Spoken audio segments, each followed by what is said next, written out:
All right.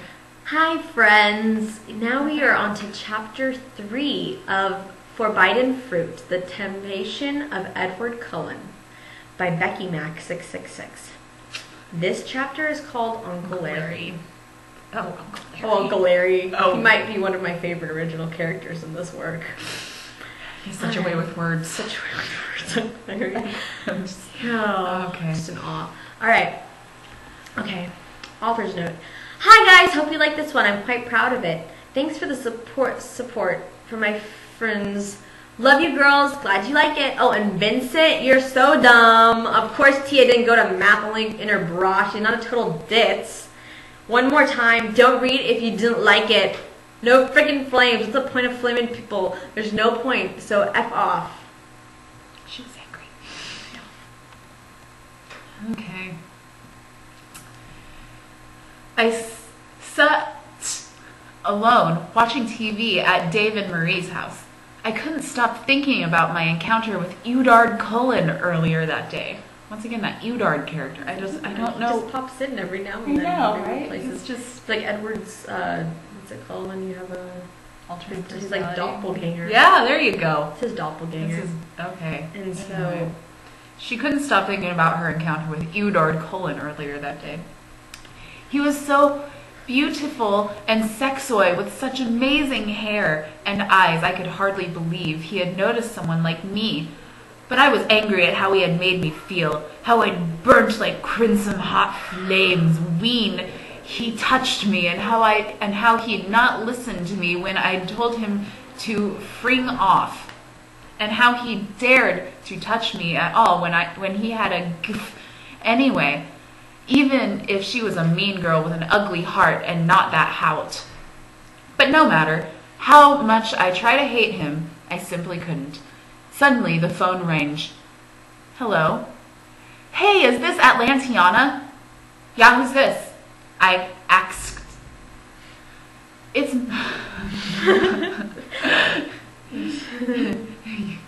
It's Mike Newton from your class. I was wondering if you wanted to go to La Plush with me tomorrow night, maybe. There's a party at the beach, B-E-E-C-H, beach, with whole crowd of us going, and I thought you seemed really nice, so I thought maybe you'd want to hang out. Want to be my date, please? Aren't you the guy who hangs out with all the pathetic cheerleaders and stuff? I asked. You mean Bella and Jessica's gang? Sometimes I guess, but they're is shallow and not as hot as you, and they can be mean sometimes. Then why do you hang out with them then you shallow creep? And why are you asking me out when you hardly know me, Mike? 'Cause you think I'm hot? Why can't you see you're just as shallow if you want to date someone just cost of what they look like?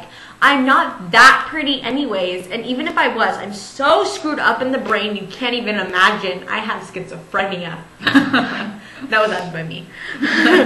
You're right to be angry with me. I'm sorry for benign, shallow, and dumb. Just give me a chance to show you how much I care, please. Benign, shallow, and dumb. That's like a tumor. What? Like a benign tumor. Oh, I skipped. I'm sorry, I skipped. Wait. I skipped that. That was Mike Newton talking because I got confused. But I skipped that. Did you Sorry skip about that? Yeah, I skipped I didn't even notice. Didn't even notice. Even though that happens sometimes, you know. So I was like, that's no big deal. Oh, but before that, she screwed up in the brand. Can't even imagine. Why would no want to date me if you knew how screwed up I was? I would, Tia. Believe me, I would. You're so beautiful you can't even imagine. You're so pretty people lose their minds when you're around and forget their names and forget to breathe. That's a problem. Jeez. She's probably causing deaths everywhere. What a murderer. How can't you have noticed that? And I don't care how screwed up you are. It only makes you more interesting. You're cool and different and you're honest about stuff.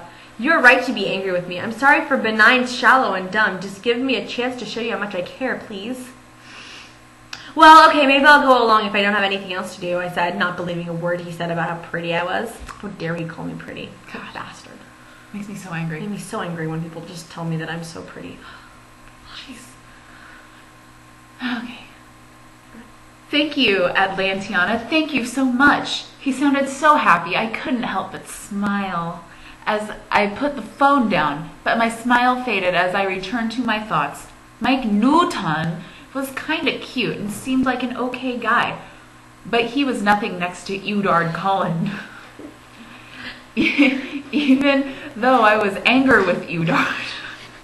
Sorry, Edward is just, that's so great. Anyway. Even though I was angry with Edward than I have ever been with anyone in my life, and part of me wanted to chop his head off with a sore. S-O-R-E, sore. That's gross. A part of my soul would always remain in that corridor where we had kissed so hard and passionately. I creamed myself. My heart had soared that day like never before, and I knew that no one else would ever make me feel that like that again. Then I thought how he was a cheater and a bastard, and my face burnt with shame. I couldn't believe I had behaved like such a whore. H-O-R-E. H-O-R-E. I was scared of the effect he had on me. And it's affect. It's not effect. Anyway. Bye, Tia. We'll be back on Thursday, okay? Mary. I thought she lived with Marie, but now we have Mary. Mary, whatever. Mary Mari. Put her head right into the door suddenly. Okay then, have fun, I whispered clammily. Dave and Marie were visiting relatives for a few days. Marie's back. For a few day. For a few day. Oh, okay. Not plural. Anyway. You look so pretty, she says, smiling. You're the prettiest girl I've ever seen. Whatever, I reply. I hate it when people say that. I pulled my blonde hair over my face. It's just, you know, when you get so angry when people say you're pretty, just pull your hair over your face.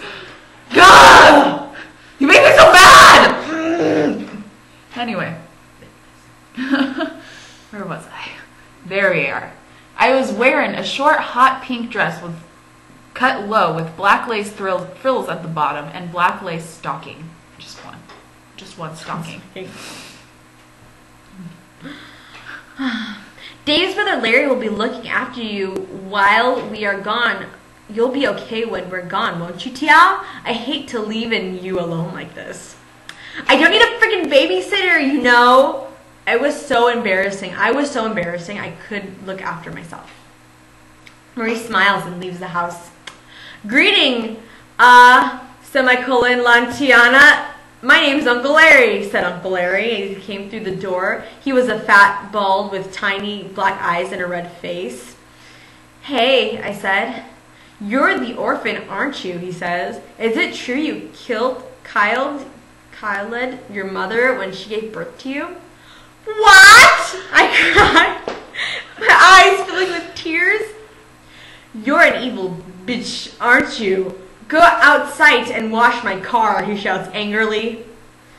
Would you like to finish that? I would love to finish that. I stood up and left to wash his car.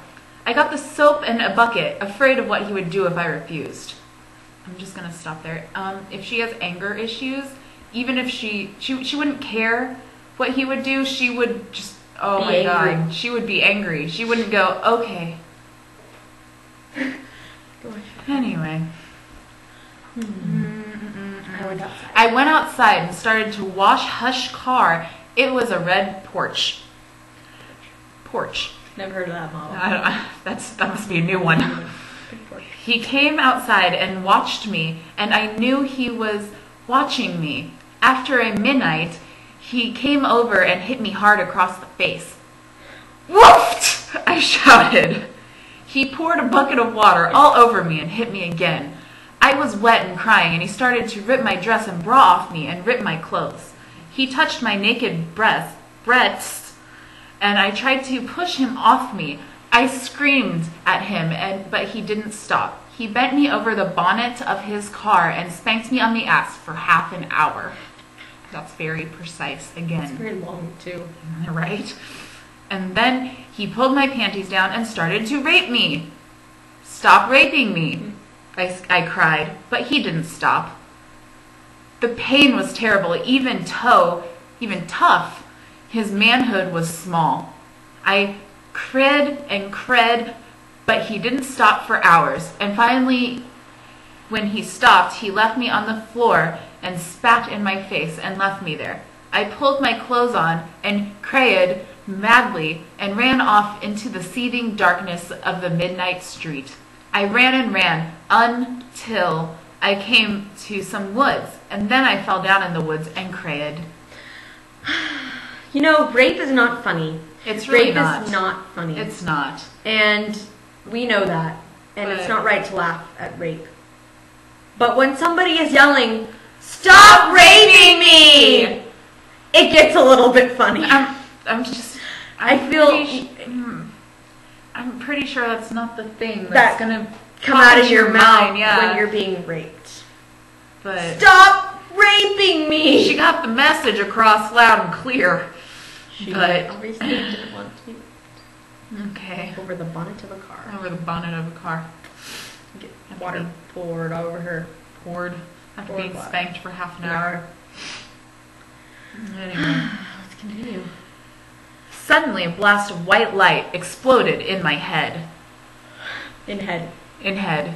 That's still... Maybe in my... I don't know. I'm schizophrenia. I really think we're on to something. And my mark on my hand burned like a flame. I closed my eyes and saw the face of a tall white man looking over me with no expression. He was poker face. I added the poker face. That's not in there. His eyes were burning red, and his face glimmered cold. You can glimmer cold? And bright. And bright as the moon. Glimmer cold and bright as the moon. Okay. I fell back from the brightness of his body, and his hair was dark as night. "Atlantiana," he whispered in a voice softer than clouds. "My daughter?" I whispered as the back of my mind went blank and the world went dark. Wow. That was deep. This is deep. This man who makes her fall back with the brightness of his body is apparently claiming to be her father. But we'll see what happens. The next chapter, chapter 4. Stay tuned, guys. We're having lots of fun with this. This is great.